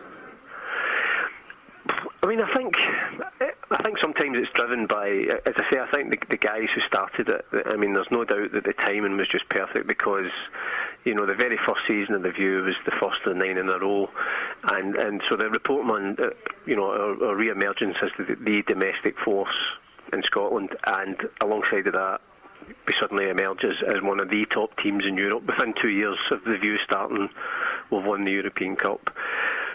So, in terms of the content, that's a gift, I think, for any journalist. I'm also slightly envious when I look back, and it originally started as a 4-page black and white broadsheet newspaper, so I'm thinking that might have been slightly easier to fill than the magazine that we do just now. But to be able to write and report on those great players and obviously great manager, great games and success, I think that's what you would want as a fan as much as a journalist as well.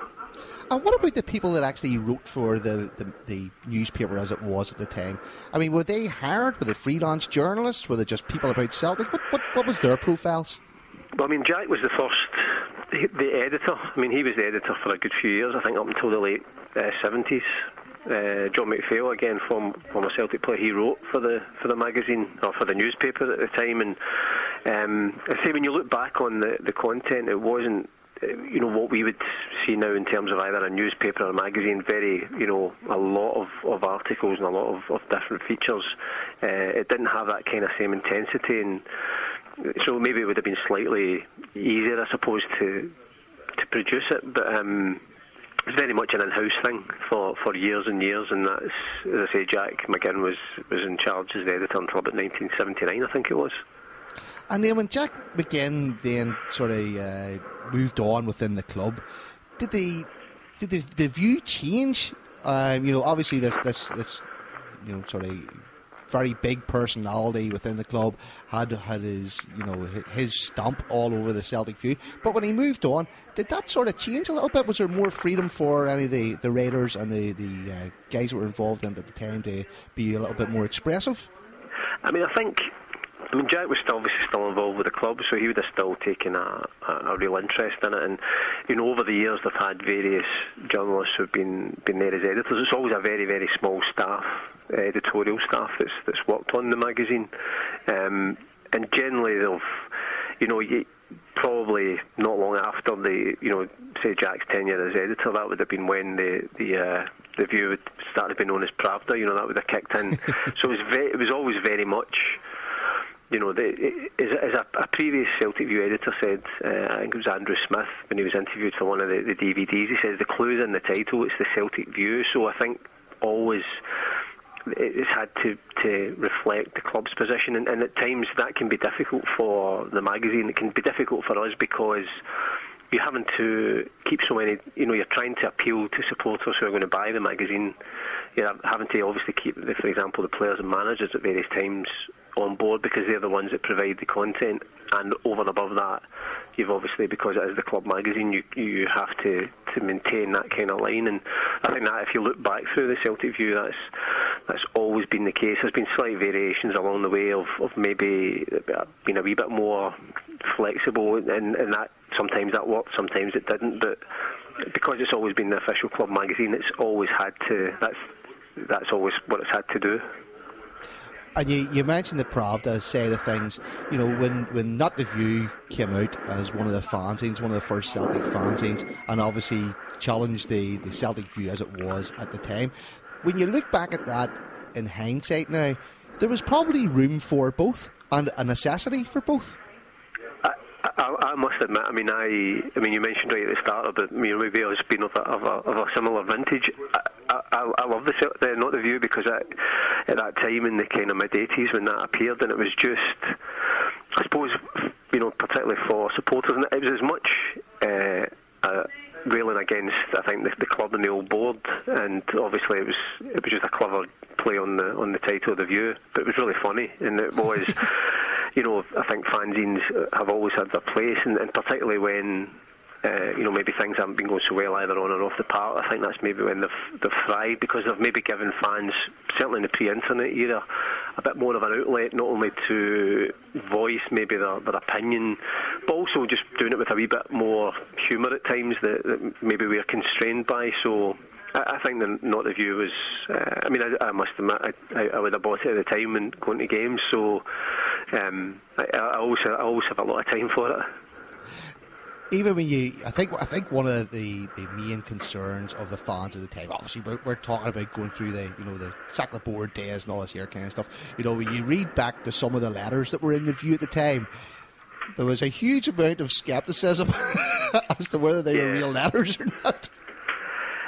It's difficult, and I think in terms of the people who would have ran the View at that time, because particularly if you take maybe say the late 80s and early 90s, when obviously things were really bad on the field, but more than that, the fans were mobilising, and the whole kind of sense for change movement was on the go, and things were happening behind the scenes because it was getting quite serious here. Then again, because going back to what I was saying earlier about the Celtic View being the club magazine, then it's difficult for the club. And there are some classic Celtic View covers from that time. I think the one that people always bang on about was the one for was it the Canvas Lang project?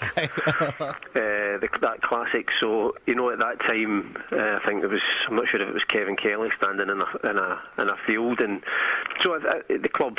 Obviously the club's putting his view out through the Celtic View, and the fact that you had fanzines, I think, helped in terms of fans being able to have an alternative platform. And probably, as I say, I think it was always quite a clever way that we were labelled as Pravda, but to an extent your hands are tied, because you are the magazine of the club, and that's always been the case.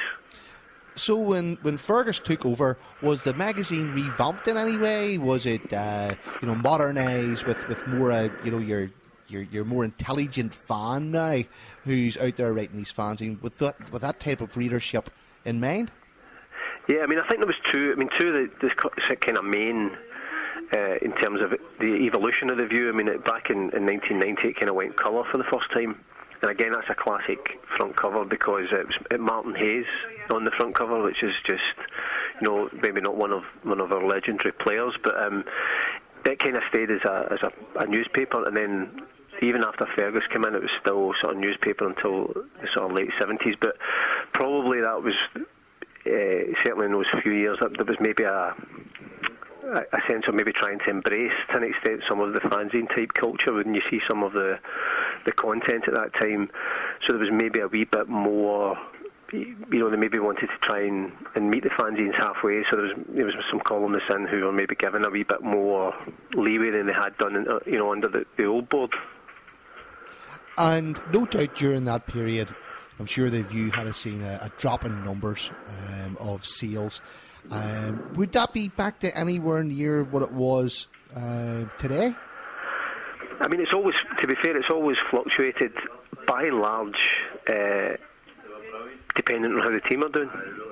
It's always been, because it's one of those things that you obviously can't control when you're in here. You can produce the magazine every week, and some weeks you would produce a magazine and you think this is, there's a lot of really good stuff in here, and then we would get a disappointing result at the weekend, and that's, by the time the magazines come out, that's reflected in the sales. Conversely, if you bring out the magazine and we've, maybe in the past when we would have had a derby win, for example, then you get a real lift for that, because obviously that means there's a feel-good factor, fans want to read about that, etc. So that's still reflected in the sales. There's no doubt that I think, like every publication, things like the more than the fanzines, things like the internet, for example, with message boards, and then obviously social media, and the whole kind of 24-hour news culture, that I think that affects every physical publication, whether it's the Celtic View or whether it's newspapers or magazines. So it's always a case of trying to think how we kind of embrace that as well.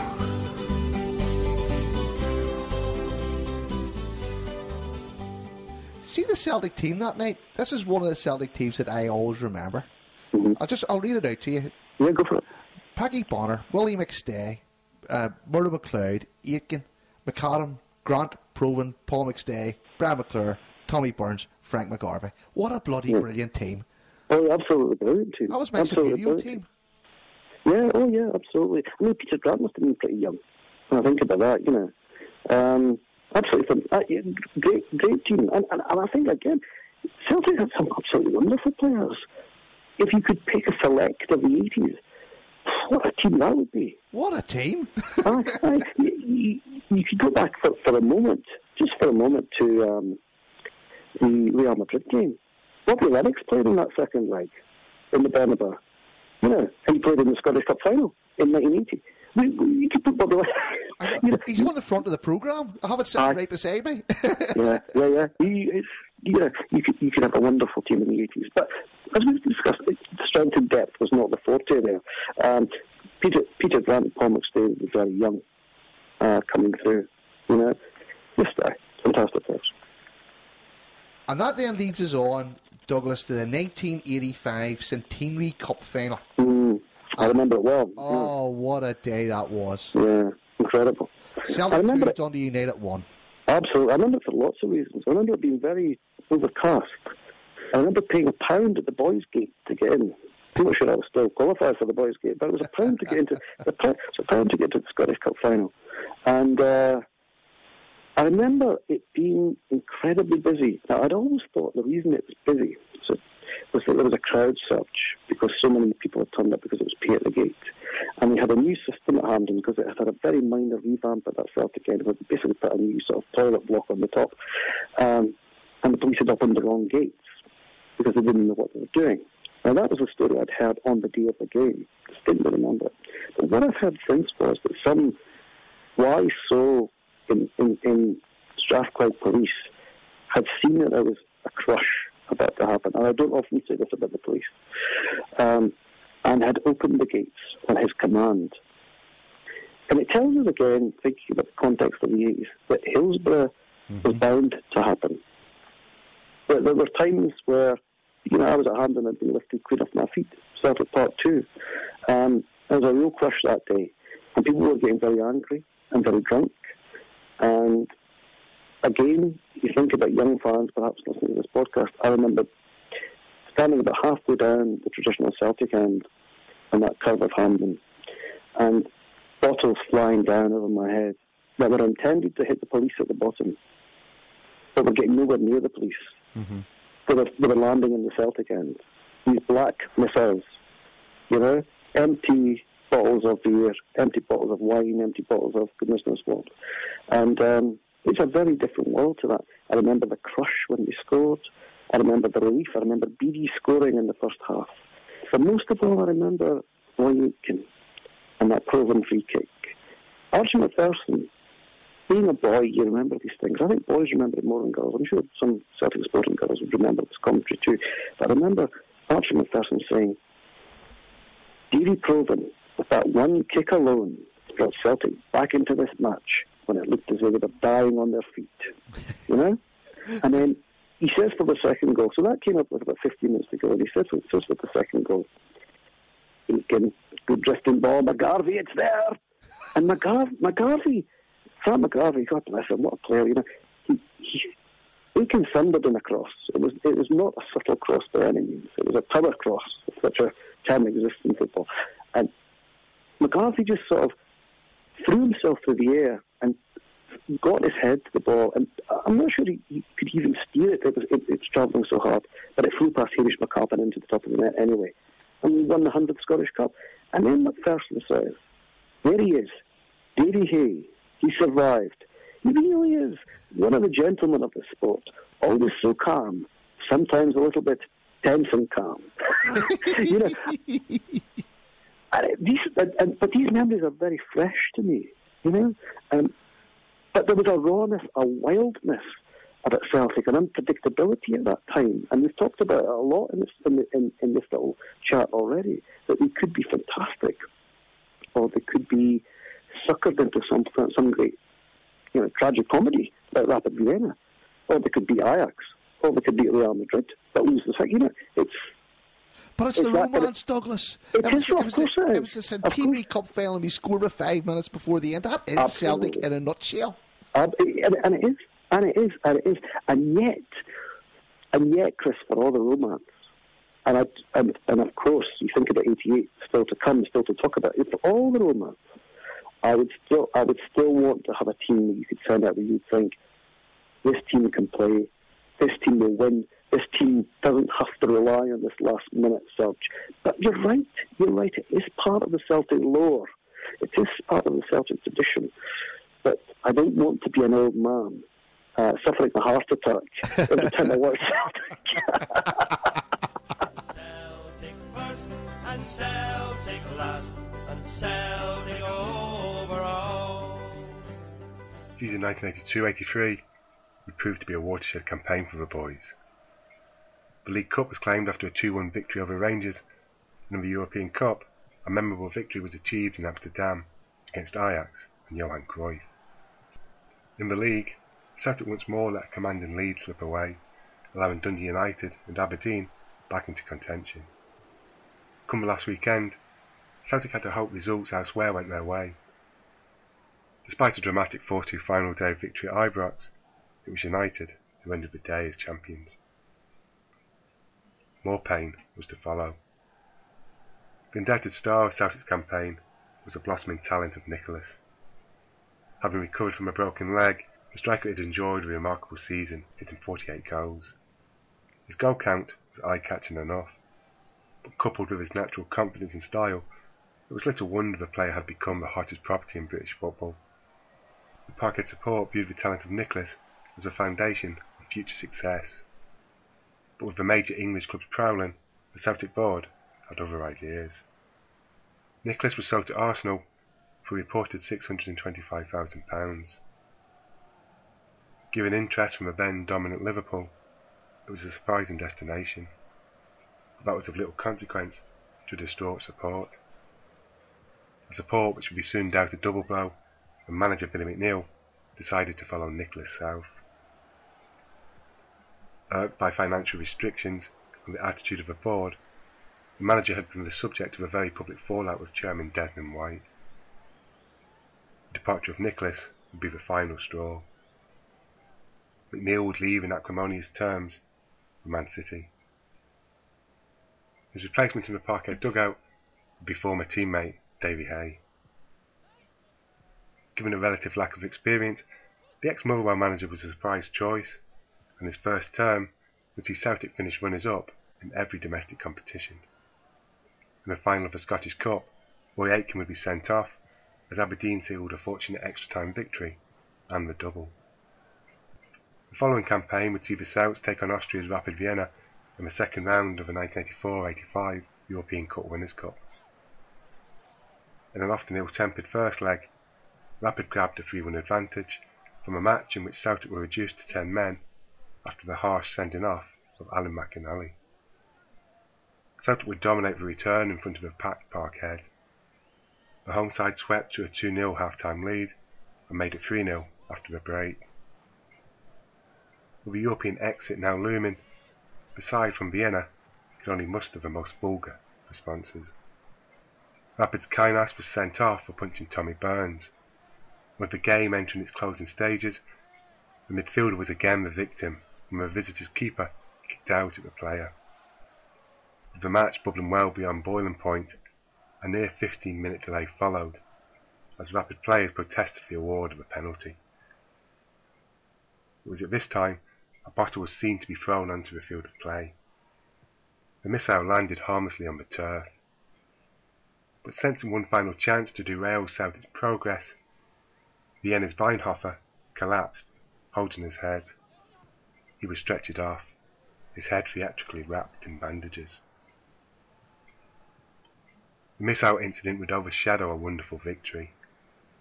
The Austrian club quickly lodged a complaint, but this was dismissed by UEFA's disciplinary committee.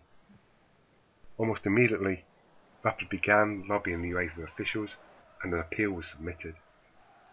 Incredulously, and against all the evidence, a hastily arranged appeal panel ruled Weinhofer had indeed been hit by a missile. The match was ordered to be replayed at a venue at least 100 miles from Celtic Park. It was a staggering decision. A crowd of 51,000 would pack into Manchester United's Old Trafford ground to witness Rapid steal a 1-0 victory. The atmosphere was both volatile and poisonous, but there could be no excuse for the attacks which were launched into Vienna players by supposed Celtic fans. Celtic exited Europe with the reputation of their support severely damaged. The vile Rapid progressed to the final. Domestically, a second successive trophyless season would be averted, when a stunning Davy Provan free kick and a late diving header from Frank McGarvey sealed a famous final comeback as the Bhoys lifted the Scottish Cup with a 2-1 victory over Dundee United. It's Celtic first and Celtic last and Celtic over all. I can take it as a young man. Douglas, it's the same today. You know, the referee's assistant puts up, 3 minutes left to go, and there's this big surge. But you're shouting with 15 minutes to go. For God's sake, don't wait for 3 minutes to go before you start attacking. I know. And if ever there was a decade that summed up that kind of mentality, that we'll just wait. We'll just wait. Until that. We'll take our time in doing it. It was this decade. It was the 80s. It was bonkers. If Celtic were to release a DVD of the last 3 minutes of every game throughout the 80s, you'd pretty much get all the good stuff. There'd be people buying that over the planet just for the terror of it. You know, nothing to do with football, just edge of the seat stuff. They never win things easily, do they, Celtic? They keep you waiting right till the end. I think that's why we love them all so much. They'll put you through the wrangler. Absolutely. That's it, exactly. Let's face it, they're never going to be like, although Barcelona do it too, I've seen them do it once or twice, but they're never going to be like a team of Galacticos who can go out and steamroll people, you know, every time they play. It just wouldn't be part of the Celtic way. So where would the fun be in that? No, exactly. I'm talking about fun. I haven't even talked about Love Street yet. No, I know. I mean, that seems incredible. So, the Love Street is the end of the following season, right? Yes, it is. You know, after the drama of the cup final, Celtic start the next season. Obviously, Davy Hay needs to win a championship. He's won the Scottish Cup, but he needs to win a championship to sort of really stay in his job. That's what the media think. They're probably right, actually. They're not always right by any means, but that's what they're probably right. So, my memory of it is this: that Celtic start very badly, but so do Hearts. Hearts emerge as the front runners, but they start poorly too and then get a great run going. And Celtic follow them with a good run as well. But no one is really looking at Celtic. The story is Hearts. The media narrative is Hearts. Hearts, they're Hearts. Hearts lasted in the 50s. And it all boils down to this. On the last day of the season, Celtic are in second place. They go to places in Love Street, and they need to win by 3 clear goals or better. Right. Uh-huh. And Hearts go to Dens Park and require only a point. And at this point, Hearts had gone, goodness knows how many games, 15 or 16 unbeaten, but no one's talking about this at the same time. So have Celtic. And many of them have been wins in Celtic's case, whereas Hearts had really stuttered. I think they had the championship was won in March for Hearts. No, that's right. It's all over. According to the media, that's right. But Hearts start to stutter a bit this period. They have 1 or 2 little hiccups, like a draw here and a 1-0 win over Falkirk or something like that. You know, in the last sort of couple of weeks of the championship. And it's just nerves and inexperience on their part. And they're actually trying to believe that they're in this position. Hell of a lot of pressure on Hearts. Pressure on Celtic too, because there's always pressure on Celtic. Anyway, we go to Love Street and win 5-0. And score some great goals in the process, by the way. Fantastic goals. If anybody hasn't seen it, go and watch them. I mean, there's a goal that I think it's the third goal that starts from Danny McGrain.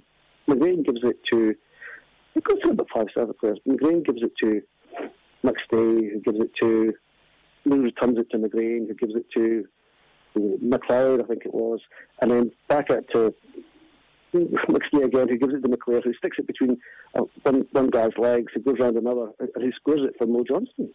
It just appears from nowhere, tucks it into the net. And it's a flowing move that would be worthy of any of the great teams that have ever played the game, frankly. And it's on a pretty wet pitch at that time, you know. Anyway, to cut a long story short, and it's a story that we'll talk about for generations, I'm sure. The St Mirren goalie has got the ball and is just about to take a goal kick. And behind him, and the whole ground is full of Celtic supporters. You know, the Celtic end behind them, one of the 3 or 4 Celtic ends, erupts. And Jock Brown, who I watched it again recently, says, in rather flat tones, hardly getting excited about it, I wonder why. Call me cynical, you know. Says, and that seems to be the news from Dens Park, that Dundee are ahead. You know? And the Celtic fans are going ballistic behind them. Right enough. Meanwhile, well, you know, I don't know what your memories of it are, but in Dundee, all hell is breaking loose. Poor old Hearts, eh? Oh, yeah, absolutely. Albert Kidd pops up with 1 goal, and then a few minutes later, and Hearts at this point are devastated because they just need a point. You know, and they just couldn't break Dundee down. Albert Kidd pops up with a second. Albert Kidd, a Celtic fan, a substitute on the day at Dundee. The best Celtic player that never played for Celtic. Aye, and won the league for Celtic. Well, of course, the Celtic players had won the league for Celtic because they'd done their bit of the bargain and more. And so when the final whistle goes, you watch these scenes, it's don't go ballistic at Love Street, you know, and the players can hardly get off for being mobbed. They can hardly get back on again because they can't get Celtic fans off, you know. And it's just one, again, it's just one of these episodes of Celtic's history where they've left it very last minute. But the difference here, I think, is they've done it against the odds. Mm-hmm. It truly is a remarkable achievement. They've done it completely, utterly against the odds. And people talk now about, isn't it a shame that Hearts lost? And to an extent, for that club, for those fans, the disappointment must have been terrible. But the credit must go to the team that won the league. I mean, credit must go to Celtic for that performance and for the run they put together.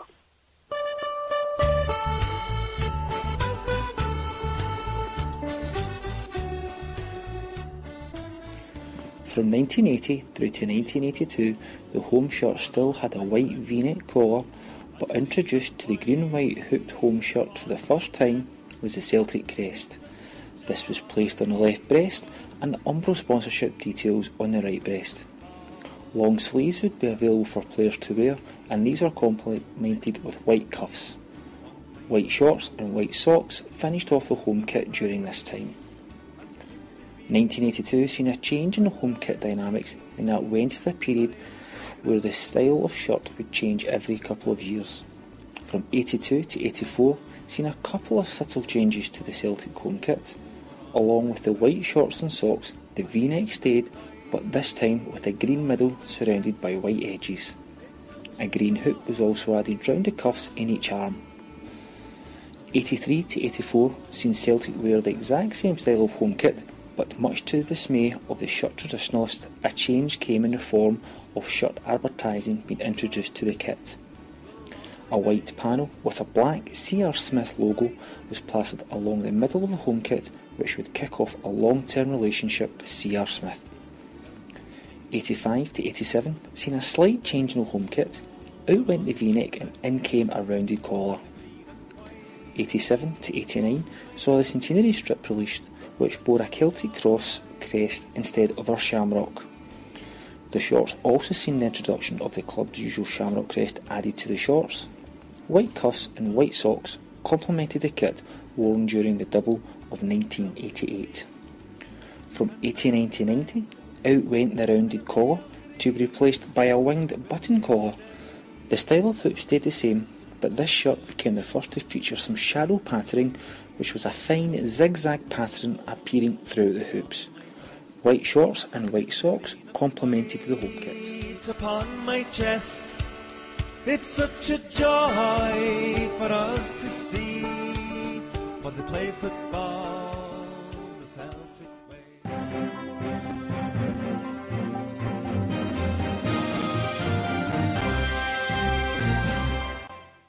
Welcome back. The time is 6 minutes past 5. Time for a special BBC production. On the fall of the Berlin Wall. In the past 3 days, the world has seen the city transformed. One divided by a cruel wall, to one where its citizens from east and west may come and go as they please.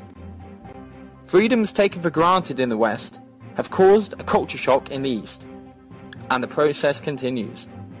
Crossings are now opening up along the border, and we go live to the Brandenburg Gate for a special report with Adolf Brickenbauer. Can you hear me, Adolf? Yeah, okay, I hear you.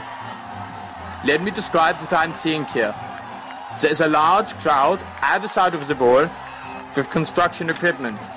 And there is a young boy standing on his father's shoulders, 6 to 8 years of age, clutching einen Schlaghammer. Und he is bashing and crashing and smashing away at the wall.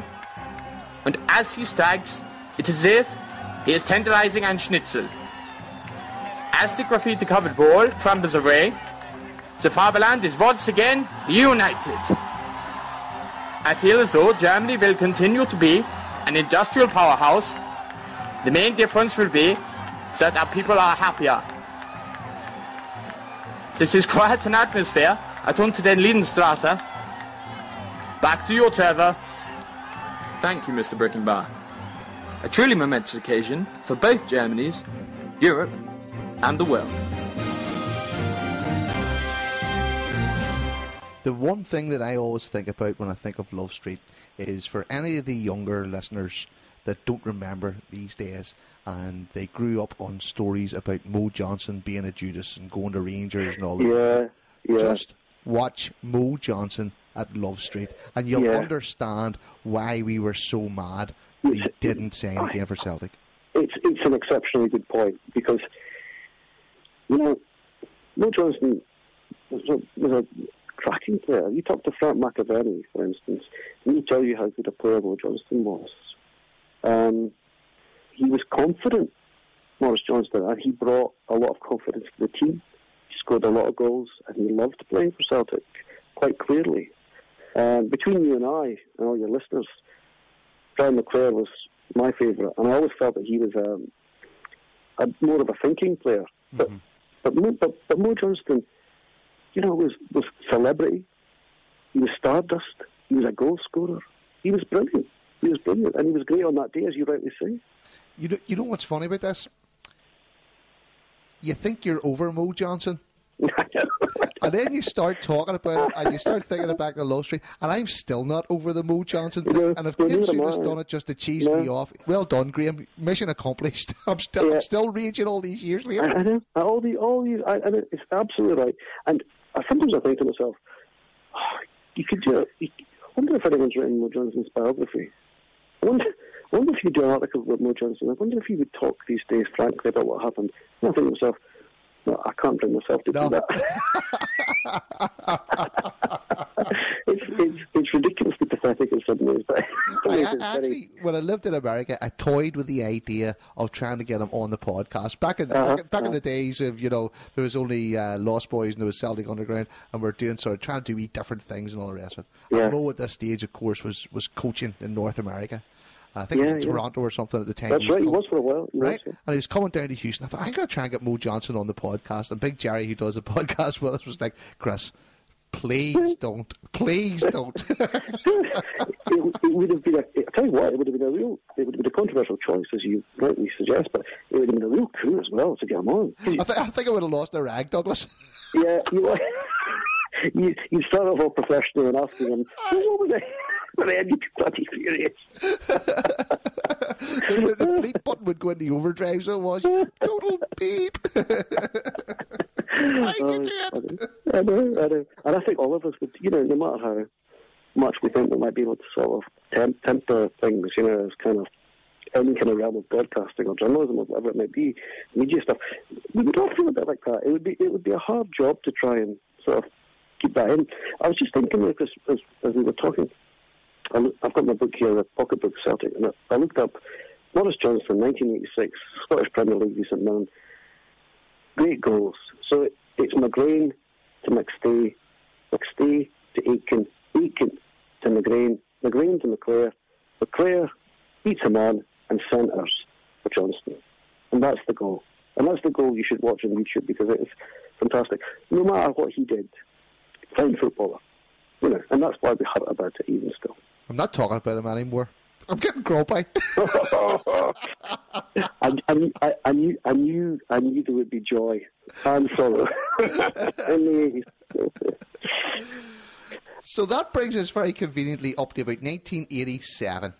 Yeah. And we probably should talk a little bit about the change in Scottish football in 1987 with the arrival of Graham Souness. Yeah, well, again, correct me if I'm wrong when I say this, and I'll say it now.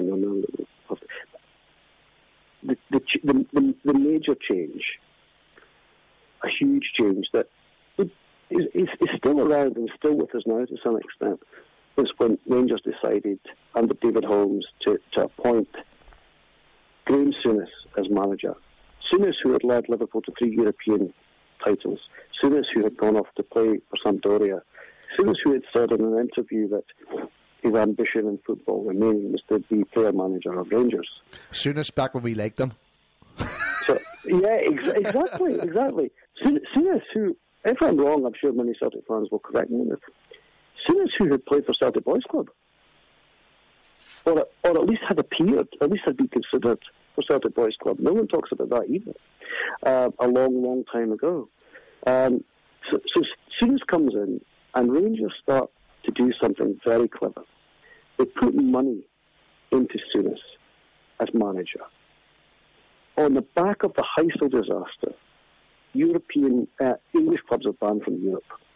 So major English players can't get a game in Europe. Their European careers are stymied other than in their international jerseys. So Rangers have got money, and they say to people like Terry Butcher, Graham Roberts, and Chris Woods, come, we'll pay you X. You know, you can play in Europe. You have these grand ambitions. You can live a lovely lifestyle in Scotland on the outskirts of Glasgow or Lomond or wherever you fancy. You'll win medals. You know, it's a great lifestyle. It's good fun. You know, you'll have great games here against Celtic, etc., etc. It becomes known as the Rangers Revolution, and the media really, really buys into that narrative. Celtic have a 9-point lead at the top of the table, I think, on New Year's Day, 86-87 season. And that flips completely by the end of the season, and Rangers are champions in Souness's first season in charge. But they also win the League Cup in that season. That's his first major honour. And we can ring our conspiracy bell for the League Cup final? Yeah, absolutely. And they beat Celtic 2-1. That day, Brian McClare scores an absolutely fantastic equaliser for Celtic. Thunders it into the top of the net at Hampden. Rangers scored the winner. Ian Durrant is fouled. Well, about 5 minutes to go. Not much of a foul in the box. Roy Aitken again. And Davy Cooper takes the penalty 2-1. But the real talking point is Mo Johnston getting sent off. He makes the sign of the cross to the Rangers support. For an intended headbutt, I think was the offence, and off he trots. As I said, I used to love Mo Johnson. I know. No, of course, off he trots, never to be heard of again. Off he trots. And in the ensuing melee, it's remarkable. Tony Shepherd, who I really like Tony Shepherd. Tony Shepherd, like? I thought he could have been a good... there was a night we played Dinamo Kiev in the mid-80s in the European Cup, and he had a fine game. And I thought this guy would go on to be a really good midfielder. He ended up playing for Carlisle, I think. But Tony Shepherd just stopped going off down that track for a second. Tony Shepherd is standing behind the referee, Bob Valentine or Davy Syme, I forget which, but one of these guys, Davy Syme, always took these games. Davy Syme's father had played in goal for Celtic. Again, I'm going off on one, but anyway, Davy Syme is the referee. He gets hit in the back. He gets hit in the back of the head. He turns around and he thinks Tony Shepherd lost the rag and hit him. The linesman says, "Look in the ground. There's a £50 piece or whatever it was. You know, it was a coin. So it was someone had thrown the coin in. And so Syme had already carded Shepherd straight red. Told him to come back on." and after that, Davy Hay is so incensed by the whole thing. He says, I would have Celtic playing in the English League now. That was the first time I ever heard of Celtic wanting to go to the English League, was when Davy Hay came out with that outburst after that. Yes, that was the first time I'd heard of it as well. But it shows you the tension that Davy Hay was living under. But to some extent, it shows you the kind of cultural tensions that you still had in Scotland at that time. For Celtic and Celtic supporters were still seen as outsiders, I think, to some extent, perhaps in the way that they're not now, or not to that extent. Just thinking about the cultural dimension of the 80s and what a tribal time it was. And that was a remarkable thing for Hay to say, but I think, moreover, it speaks about him as a man on the edge of reason, about living under great stress and seeing Celtic were the better team on the day, seeing his side defeated in a fairly unwarranted fashion. And Celtic had 7 yellow cards and 1 red card that night. Yeah, Celtic did. Yeah. Well, maybe they just were the better team, but that's not my but that's not my memory of it. But it was just one of those horrible matches. But it lives long in the memory again. Yeah. we ended up that year then trophyless again. Yeah, absolutely. And I think we were playing focused on the last day of the season and lost while Rangers were winning at Pittodrie to win the league. Now, at that point, the inevitable happens, of course. Davy Hay loses his job. But he doesn't know that. He's telling the press 2 days before he's sacked about his plans for the next season.